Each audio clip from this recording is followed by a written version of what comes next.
Kasus ilegal akses yang dilaporkan Inara Rusli kini mulai menemui titik terang. Setelah pemeriksaan sopir sebagai saksi kunci, kini giliran mantan asisten rumah tangga alias ART sang artis. ART yang bernama Yuni telah diperiksa sebagai saksi di Bareskrim Mabes Polri pada 13 Februari 2026. Dari kabar yang beredar, ART ini dituding telah menyebarkan rekaman CCTV rumah majikannya kepada pihak lain. Lantas seperti apa faktanya? Benarkah ia memiliki salinan file CCTV hingga membuatnya diperiksa polisi?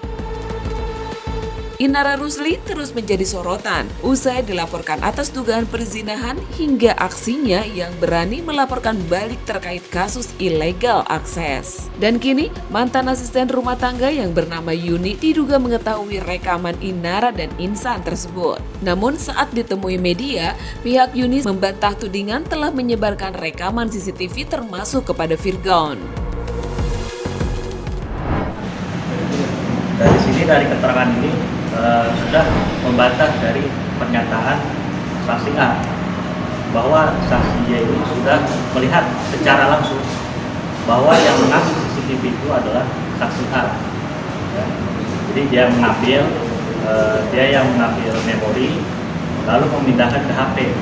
Nah, dari HP itu dia pindahkan lagi menggunakan kabel OTG OTG ke perangkatnya dia sendiri. Dan memang pada saat itu meminjamkan HP-nya ini dari HP saksi Y waktu itu, karena kebetulan tidak bisa dipindahkan langsung ke HP-nya dia, karena alasannya mungkin beda perangkat ya, dua HP-nya itu nggak bisa, baru masukkan ke HP saksi Y, baru dipindahkan ke saksi milik A. Dan di sini ada pokoknya di sini kita membantah bahwa dari saksi Y ini mengirimkan video tersebut ke berbagai pihak. Dia tidak ada mengirimkan ke video, tidak ada mengirimkan ke siapa-siapa, dan memang terbukti video ini yang memperoleh adalah saksi A, tidak ada dari yang lain. Bantahan itu disampaikan usai dirinya menjalani pemeriksaan hampir 10 jam sebagai saksi belum lama ini. Kuasa hukumnya Bustomi menyebut kliennya menjawab sekitar 26 pertanyaan penyidik seputar kronologi pengambilan memori CCTV hingga dugaan perpindahan data. Dan mungkin berapa jam tadi Mbak di atas Mbak? Tadi dari awal pemeriksaan itu dari jam 11 dan baru selesai jam 9.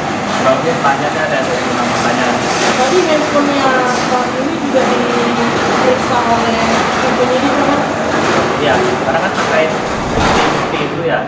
Nah, jadi hari ini diperiksa terkait kepemilikan handphonenya saksi Y. Makanya saat ini juga sedang diperiksa oleh penyidik. Berarti Mbak Yuni ini sebagai terlapor atau Saksi kunci. Oh, saksi kunci. Nah, jadi saat ini saksi Y ini kita hadirkan sebagai saksi kunci karena beliau yang melihat langsung bahwa saksi A yang mengambil memori dari CCTV lantai 3. Menurut keterangan, Yuni berada di lokasi dan menyaksikan proses pengambilan memori CCTV di lantai 3 rumah Inara pada 8 Agustus 2025. Sehari kemudian, seorang saksi lain disebut memindahkan data rekaman ke ponsel Yuni menggunakan kabel OTG karena kendala perangkat, lalu memindahkannya kembali ke perangkat miliknya. Kuasa hukum Yuni menegaskan seluruh data berada dalam penguasaan saksi lain tersebut. Sementara ponsel Yuni kini masih diperiksa untuk memastikan file itu sudah tidak tersimpan. Oh, ini mungkin karena kan yang ngambil videonya itu kan dari saksi A sendiri. Dia yang memindahkan, dia yang mengambil, saya yang tahu sendiri itu ya dari saksi A. Jadi nggak ada kaitannya dengan saksi kunci. Mungkin Mbak Yuni bantahannya sendiri gimana Mbak Yuni? Jadi intinya seperti itu ya. Kalau mau dipertanyakan pun langsung tanya ke saksi A, karena memang orang ini yang mengambil CCTV langsung dari memori, lalu dia pindahkan ke perangkat dia sendiri. Jadi setelah dipindahkan itu dari handphone milik saksi Y sudah tidak ada lagi. Sudah dengan Inara Mbak? Terakhir kapan Mbak kerja sama Inara? Oh berarti setelah kasus ini Mbak Yuni yang resign atau Mbak Yuni dikeluarkan dari resign? Alasannya apa di sana? Kalau masih di sana Tapi mengetahui nggak Mbak ada kejadian itu di rumah? Saat kejadian itu Mbak Yuni lagi ada di mana? Kan soalnya Mbak, bentar, Pak. Soalnya kan Mbak Yuni ini kan bisa dibilang saksi kunci juga ya, ada di yang ada di lokasi terakhir itu 3 bulan setelah pas sudah kejadian. Nah, saat terjadinya 2 jam itu Mbak Yuni ada di rumah Inara atau gimana? Saya mau komen aja. Jadi memang kalau saksi ini nggak ada kesempatan yang terkait peristiwa itu, dan dia terlibat hanya terkait mengetahui bahwa saksi A yang jelas-jelas mengambil memori dari CCTV. Kalau misalnya dia ngambil sisi itu dapat informasi dari Y karena mendengar suara aneh. Bang. Nah, kalau dari Mbak Yuni sendiri itu bagaimana Bang? Kesaksiannya Bang? Ya memang kan orang rumah itu kan tahu ya kalau di rumah itu ada terkait pekerjaan proyek dengan saksi I. Nah memang di atas itu berdasarkan keterangan saksi ini memang ada suara-suara aneh gitu. Cuman dalam keterangan ini terkait ngobrol lah, cuman sampai tengah malam. Nah makanya itu saya cerita ke saksi A, baru saksi A yang mengambil rekaman CCTV tersebut. Gitu. Alasannya apa Pak? Mungkin maksud saya saat itu tadi dia meminjam handphonenya Mbak Yuni. Ya. Alasannya apa? Dia ngomongnya ke Mbak Yuni itu gimana? Apa tiba-tiba minjam handphonenya dong, minjam sesuatu apa gimana? Ya secara tiba-tiba langsung itu, karena saat dia mengambil memori di rekaman CCTV, dia sudah mencoba memindahkan melalui HP dia, tapi dia nggak bisa, karena meminjam oleh saudara saksi Y. Nah, setelah itu bisa didapatkan, dia mendapatkan kurang lebih ada 10 file. Sosok Insanu ini datang ke rumah Inara buat sekedar pernah melihatnya. Komen saya. Tapi kita tadi tanyakan nggak di atas kayak sosok Insanu ini pernah nggak datang ke rumah untuk sekedar ngobrol atau gimana? Enggak, kalau itu sih tidak langsung menuju ke saksi Insanu ya, karena yang saksi Y ini ketahui ya memang ada seorang pria yang sering datang ke rumah. Dan itu memang tujuannya untuk proyek dan kurang lebih tidak ada hal-hal lain. Karena dia juga penasaran, itu kan yang di lantai 3 itu kan hanya mereka berdua ya. Makanya dari rasa penasaran itu aja, karena kita kan sesama karyawan di rumah dengan saksi A. Nah, selanjutnya saksi A ini mengambil tindakan sendiri, langsung mengambil CCTV memorinya itu. Itu berapa hari setelah kejadian Bang? Setelah laporannya Mawar ke Polda?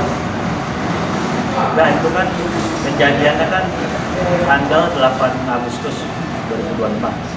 Nah lalu pengambilan memorinya itu dilakukan keesokan harinya, itu tanggal 9 dari Sabtu, oleh saudara A.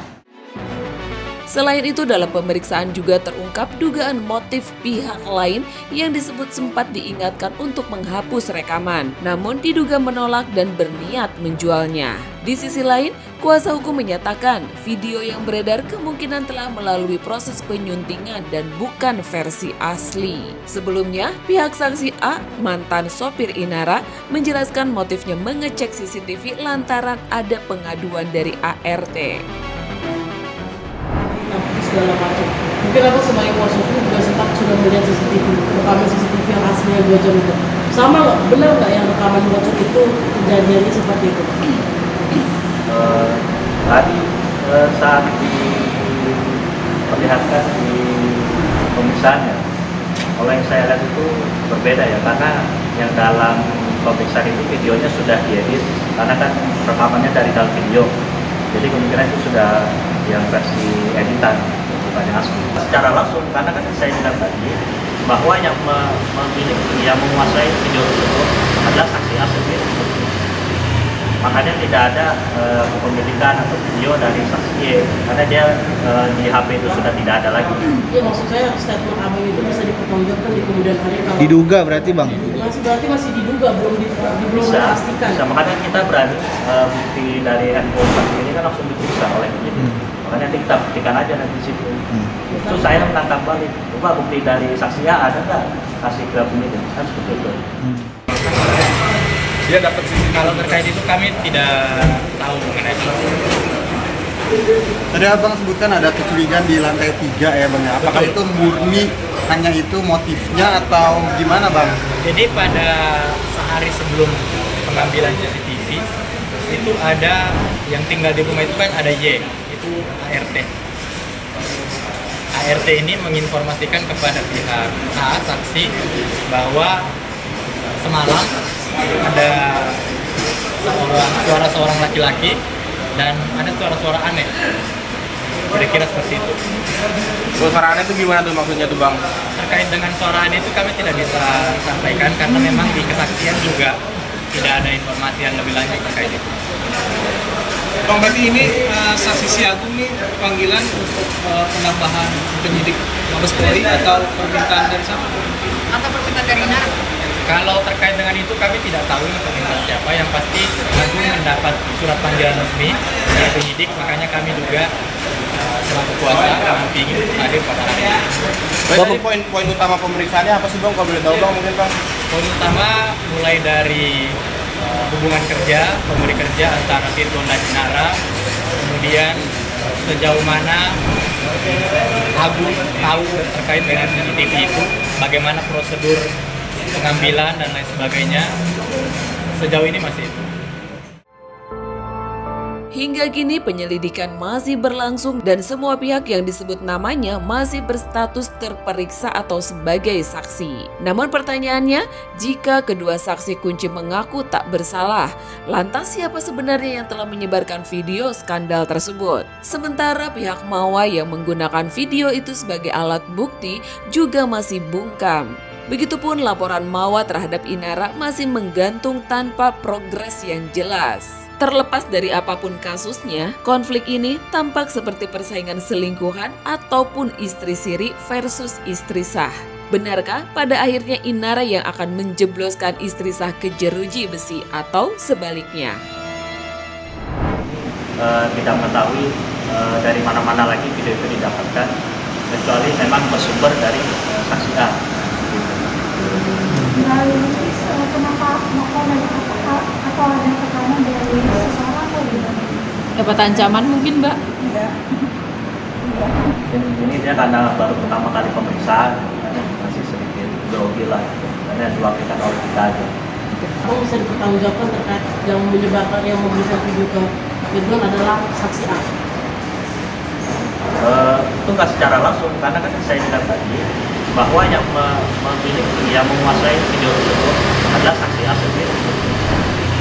Makanya tidak ada kepemilikan atau video dari saksi Y, karena dia di HP itu sudah tidak ada lagi. Iya, maksud saya statement abang itu bisa dipertanggungjawabkan di kemudian hari kalau Diduga berarti bang? masih diduga, belum dipastikan. Bisa, makanya kita berani bukti dari handphone saksi ini kan langsung diperiksa oleh penyidik. Makanya nanti kita buktikan aja nanti di situ. Terus saya menangkap balik, coba bukti dari saksi A ada nggak, kasih ke penyidik, kan seperti itu. Mbak Yuni, mungkin setelah video itu, setelah ada tragedi opor sekali Mbak statementnya, ada ini waktu kita juga terkait video itu ditransfer dari Mbak Yuni dari A ke itu, Mbak Yuni besoknya mengetahui nggak ini yang dikirim itu apa sih segala macam gitu. Apa dikirim, setelah dikirim langsung dihapus lagi gitu Mbak? Gimana maksudnya? Kan tadi abang bilang si A minjem handphone Yuni untuk pengiriman video segala macam gitu. Nah, Yuni mengetahui nggak sebenarnya yang dikirim ini apa gitu? Kan kalau misalnya kita minjem handphone orang, tahu dong orang mau ngapain di handphone kita. Nah, Mbak Yuni tahu nggak apa yang dilakukan A di handphone Mbak Yuni? Ya sebenarnya saksi Y ini mengetahui, karena kan setelah ngambil memori dari CCTV itu kan dipindahkan ke handphonenya. Setelah itu dipindahkan lagi pakai kabel OTG dan disambungkan ke milik saksi A. Tapi Mbak Yuni tahu yang dikirim itu adalah video CCTV itu. Dia tahu. Dan Mbak karena Yuni kan ada file kan ada 10 ya. Dan Mbak Yuni infoin ke Inara itu nggak? Oh Mbak Yuni. Waktu itu memang saat itu saksi Y masih belum berani untuk menginfokan hal tersebut. Makanya saat itu saksi Y dan saksi V sudah memperingatkan ke saksi A untuk menghapus, segera menghapus video tersebut, tapi tidak diingatkan oleh saksi A. Nah, justru tanggapan saksi A ini dia malah mengatakan ingin menjual data tersebut dan ingin dijadikan sebagai keuntungan pribadi. Nah itu yang kita sesalkan itu di situ.